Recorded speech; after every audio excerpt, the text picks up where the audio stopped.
In this episode, we're going to be talking about how to avoid scams in the real estate business and how to choose the right services so you don't waste money in the wrong spots. Stick around. Hey, this is Bridger Pennington, Chris Nog, Cody Hoffine, Corey Geary, Alex Casale, Clay Rockwood, Matt Porcaro, Tanisha Spencer, David Olds, Drew Hitchcock, and you're listening to the Investor Semester Podcast with Jeremy Davis.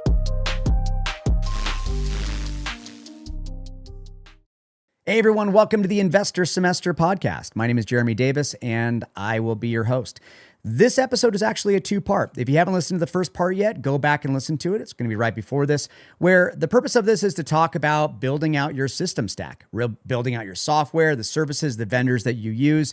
And in the last episode, we went into how to build out in the right way of not wasting money early on the wrong systems, right? Again, I talked about building out a rope bridge. And if you are by yourself, a single rope can get you over a canyon. You don't have to build out a steel reinforced concrete bridge to get there.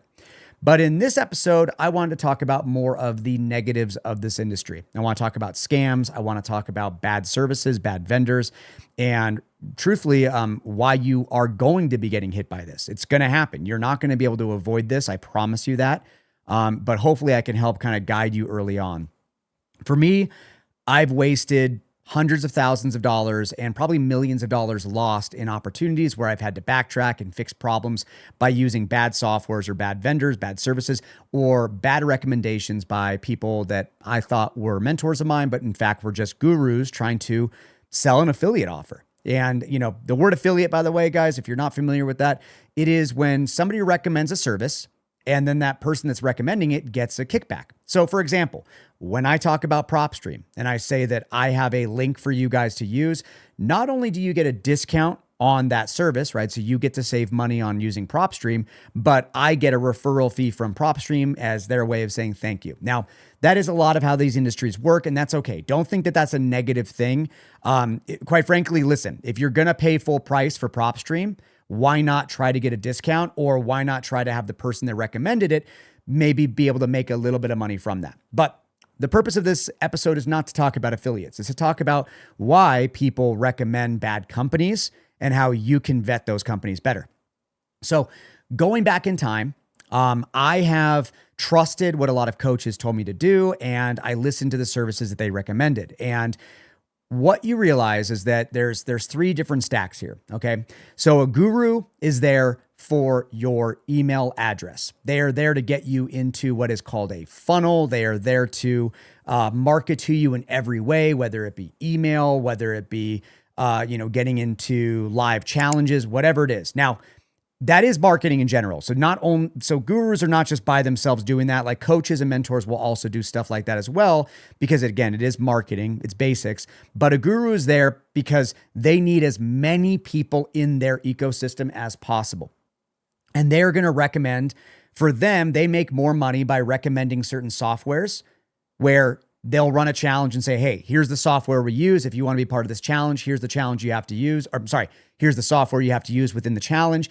And now they make hundreds of thousands of dollars just recommending another service. And most of the time, maybe not all the time, but most of the time that they do that, they're going to be recommending a service that pays them out the most. It's not the best service, it's the service that pays them out the most. Because for them, that's where they make the most of their money. All right. So that's the level of the guru. Then the level of the coach is there to try to get you to be successful in the business that they're teaching you, but they're going to have you use their services and their what we call a software stack to be able to grow your business effectively. Now, I have had, and this is something, again, in the investor semester, why this is really important to me, is the softwares that I recommend are the softwares that I use. And they're the softwares that, quite frankly, could I build out a white label CRM and sell it to my students? I totally could. And would I make a lot of money doing that? I totally could. But I'd rather have my students use a service or a software that is actually successful and actually works very well. So for me, I'm not going to sacrifice my student success by making more money off the recommendations, but I have joined coaching groups that have done exactly that, where I've been on a CRM and then I joined that coaching group and then they say, no, you need to use the CRM that we recommend because this is the CRM that we use. And it's built off a thing called Podio. Podio being it's actually a free CRM, but you can hire services. You could hire programmers to customize it for you and stuff like that. And then those programmers are going to keep you on a monthly retainer so that if you need anything fixed. But here's the thing, that CRM Podio breaks all the time. And so, for example, a coaching group that I joined said, no, we will not allow you to use your CRM that you're already using. You need to use ours. And because you're going to go step by step with us. And so I do something like that.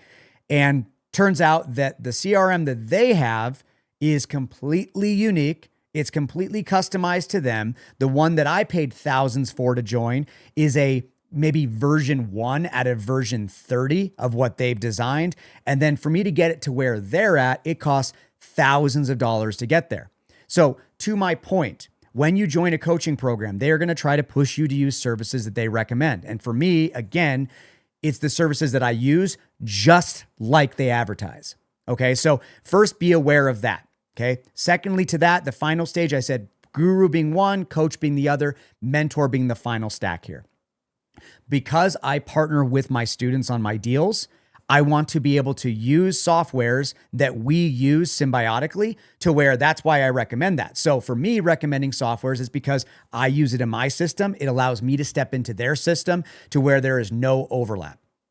But a final thing to think about it here is a mentor is there for your success. It's not there for your affiliate fees. It's not there for the software money they can make. And it's not there for your email. They're there for your success. A mentor actually cares about you doing well. So as I was saying, I early on found a lot of gurus and a lot of coaches. I did not find mentors. Even though they might call themselves that, they are not that. They are just basically trying to make money off you. And so I've lost hundreds of thousands of dollars off bad CPA recommendations, bad software recommendations, bad CRM recommendations. And I only warn you, again, this is not to be a negative episode where you guys are like, oh my God, Jeremy's so jaded. No. It's that this is the commonality. And this is the formula as to why this is the commonality. In real estate, there are so many new investors coming into the industry every single day looking to do exactly what you are doing right now. The vast majority of them drop off. It's a shiny object. They've watched a couple of videos, but for most services out there, they're looking to grab as many, I guess you could say, uneducated, inexperienced people as possible to do so. Great example. I got recommended to an SMS service early on. And then that SMS service on one of their videos that I was watching, they recommended an SEO service, a search engine optimization service, where I paid, yes, $30,000 to optimize my website so that I can get organic traffic when people are trying to sell their homes. $30,000, 5 years go by, not a single deal generated by that. Because it's just a push. It's just a pitch. That's all it is. And so in this industry, there are so many newbies that there also are newbie companies that take advantage of that, right? It's again, it's a little bit of a predatorial aspect here. I myself, if you're not aware, I used to own a virtual assistant company. And the way that I owned that company was my VAs that I was working with early on that I hired through like just web services. I trained them, and then they came to me and said, hey, what are your thoughts about us building out a VA company together? And we scaled something that was really good. And a lot of our clients actually came from other VA companies coming to us and saying, we've heard great things about you. We have great testimonials, great recommendations. And we actually never had a single, I don't think to this day, I don't think we have a single client that ever had a negative experience because we provided so much service to them. And I think partially it comes from my background in hospitality. It's the customer comes first. It's not about making money. It's about finding success with the people you work with. And so, as I was saying, you are going to be getting a lot of people that are, how do I put it? They may have done one or two deals and they realize that this industry is harder than they expected, but then they see an opportunity to maybe get a couple of VAs and then build a VA agency and then try to scale that because it's a lot easier than talking to sellers and trying to negotiate better deals. There are entrepreneurs and there are real estate investors out there that actually design things that need designing, right? These are softwares that have never existed. And those are the entrepreneurs that are the geniuses. They are the Mark Zuckerbergs. They are the intelligent people that saw a hole in the industry and filled that. Those are the people I support. And I love those people. However, The other side of the coin are the people that do a VA company or a lead generation company. Or, again, a lead generation company is someone who sells and resells the same leads over and over again, calling it that, oh, it's your exclusive lead, but it never really is. And so, again, there are services out there that are somewhat predatory towards the newer investor, and you need to be careful at working with them. If a guru recommends a company, it's because they're getting an affiliate fee, no matter what. But are they using that service, and are they using it well? That's the other question you have to ask yourself. And so, as I was saying, what stemmed this is we had to fire one of our marketing agencies that we hired about 6 weeks ago. And I'll tell you the experience that we had. We saw a couple of ads, and in those ads, we saw great testimonials from some very big names that I know and you know. And I go, oh my God, if they've all worked together, then maybe this is the right person to speak to. So I scheduled a discovery call with them, and I had a discovery call with one of their salespeople, and the salesperson explains to me the pricing and all that stuff. And I go, okay, it's not bad. Good sales pitch. I like it. But in that, they start showing me who they've worked with. And again, those names, those bigger names are also my friends, people that I know. And so what did? I reached out to those people and I said, hey, can you tell me about this company? And they say, I quote, they're absolute dog shit. So I decide not to use them. All right. I move away from them until I'm talking to another friend of mine, actually someone who was on a podcast episode with me. And they mentioned that they had actually already hired that company. And that company did deliver some things that they were very pleased about. Okay, awesome. So now I'm back in the mix. I'm thinking to myself, maybe I should use this company. So I schedule another call and I express to them that I've got some concerns, and I actually negotiate my price with them lower than what they originally pitched me on that first discovery call, because I said, I have doubts working with you guys early on, and you guys have to prove to me that you will actually provide me what you promise. So I already went in with a little bit of hesitation, and maybe that should have been my sign right there that I said, the saying is, if it's not a hell yes, it's a hell no. I wasn't a hell yes, but I was trying to fill a need in my business that I needed someone to help me with marketing. And in this business, in any business, you are either running from pain or you are running towards pleasure. And for me, my pain was designing out my marketing, and I was getting really sick and tired of it. And so I hired them on. 6 weeks go by. They give very poor deliverables. They did not even give a minimum viable product, or an MVP as we call it. And I finally let them go yesterday. And they were shocked. What do you mean you're letting us go? And I go, guys, I could see the writing on the wall. I'm not happy with your services. And if I continue down this road and I tell you, it's kind of like working with a girlfriend or a boyfriend. You're like, listen, I don't know if this is going to work out. Maybe let's work on our relationship. Maybe we should go to counseling. No. Listen, if it's early on and you don't have any commitments to that business, move on. Save yourself the time. All right. And so the reason I say that is because I've many times gone out of the frying pan and into the fire, and then out of that fire into a hotter fire. And so whether it's hiring a CPA that screws up your taxes, and then you have to hire someone to fix that problem. And if you get guru recommendations, you're going to go the wrong way every single time. So to make a positive note to this episode, I want you guys to listen to this, and I want you to take it with you, is that as you are choosing on services that you are going to be using, number one, try to find out who is using them. I have seen thousands of times that people on a Facebook chat or a Facebook group will recommend a service, but they've never actually used that service. They just see name, something VAs, and they go, oh, well, I've seen other people talk about something VAs. And so that must mean that something VAs is a good company to use. So I'm going to recommend it. But they've never used it. And the only reason something VAs has actually been recommended is because their marketing is better than the other companies out there that are focused on just really being successful with their clients. And so find out who's actually using them. If there is a recommendation, be aware. If someone on a Facebook group asks a question, okay, I'm going to peel the curtain back a little bit, guys.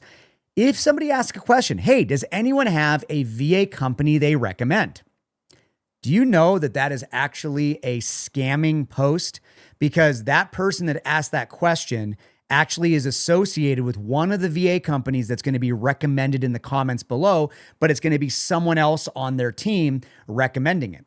So instead of it being a post about self-promoting their VA service, it's a question that looks like an organic question from someone looking to learn, but then in the comments is going to be somebody getting highlighted. And that's a way to advertise on Facebook groups.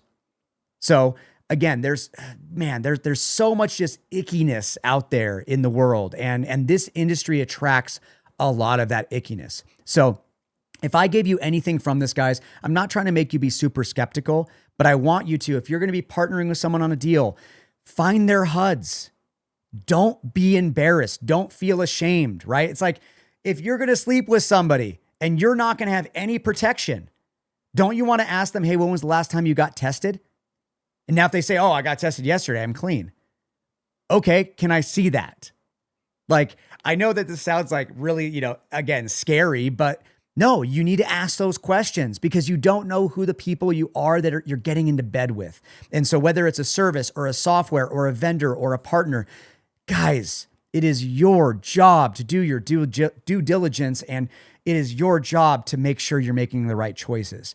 And if you are running from pain, be very careful. Take the emotion out of it. And if you are running towards pleasure, once again, be careful. Take the emotion out of it. Make the smartest decisions where you are not wasting money every single time you choose the wrong service. So guys, again, take it from me. I've made a lot of money in this business, and I've also lost a lot of money by bad recommendations. So ask them for their HUD statements on the deals they've done. Make sure to see that that's true. You could ask a coach the same exact thing. And yeah, guys, testimonials, and talk to real people that have really used those services and get the real recommendations. So I think that wraps up this 2-part episode. Remember, guys, be very vigilant in making sure that you're doing the right things in this business. And hopefully the Investor Semester and myself can kind of guide you in the right direction. So see you on the next episode.